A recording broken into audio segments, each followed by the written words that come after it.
حصے کے جانوروں میں پائے کیسے تقسیم کریں؟ یہ بڑا پھڈا ہوتا ہے جی پائے کا، کہ 4 پائے ہیں اور 7 حصے دار ہیں، تو آپس میں مل کے ڈیوائڈ کر لیں، اس کو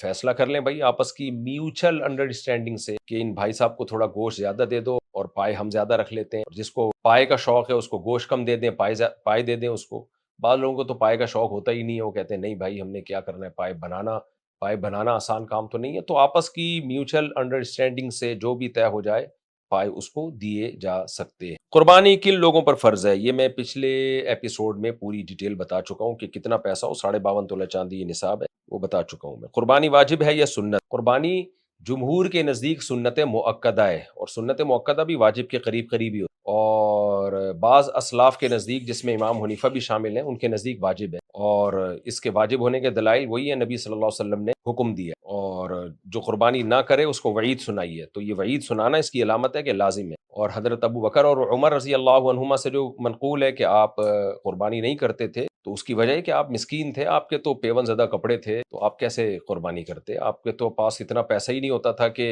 اضافی کھانا گھر میں بن جائے، تو بکرا کہاں سے خریدتے اور گائے کہاں سے خریدتے، حصہ کہاں سے ڈالتے اس میں؟ باقی اس کا بھی میں جواب پچھلے ایپیسوڈ میں ڈیٹیل سے دے چکا ہوں، وہ آپ دوبارہ سن لیں۔ قربانی کے گوشت کے 3 حصے کرنا لازم ہے یا خود رکھ سکتے ہیں؟ 3 حصے کرنا لازم نہیں ہے، 1/3 حصہ بہتر ہے کہ غریبوں میں تقسیم کر دیں، لیکن اگر آپ خود غریب ہیں یا آپ کا خاندان جس کو ہندی میں پریوار کہتے ہیں بڑا ہے، تو پھر مستحب یہی ہے کہ اپنے خاندان کو پہلے آپ ترجیح دیں ان کو، کیونکہ بعض بیچارے ایسے ہوتے ہیں غریب خاندان، فیملی بڑی ہے، وہ پورے سال ان کو پوری طرح سے گوشت کھانے کو نہیں ملتا، تو پھر فقہا نے مسئلہ بیان کیا ہے کہ ایسا غریب خاندان جس کی فیملی بڑی ہو، اگر انہیں بقرعید میں قربانی کی ہے تو پھر اپنے بچوں ہی کو سارا گوشت کھلا دینا یہ زیادہ بہتر ہے، کیونکہ ان کا حق پہلے۔ ہاں مالدار لوگ جو ہیں وہ 1/3 کوشش کریں صدقہ کریں، کیونکہ قرآن میں اللہ نے فرمایا فَكُلُوا مِنْهَا وَأَطْعِمُوا الْبَائِسَ الْفَقِيرَ، خود بھی کھاؤ اور غریب اور مسکینوں کو بھی کھلاؤ۔ کیا قربانی کا گوشت اسٹور کیا جا سکتا ہے؟ جی بالکل کیا جا سکتا ہے، جائز ہے۔ ابتدائے اسلام میں حکم یہ تھا کہ ایام تشریق کے اندر اندر گوشت کھا لیں، اسٹور نہیں کر سکتے، لیکن بعد میں اس حکم کو منسوخ کیا گیا اور اسٹور کرنے کی بھی اجازت دی۔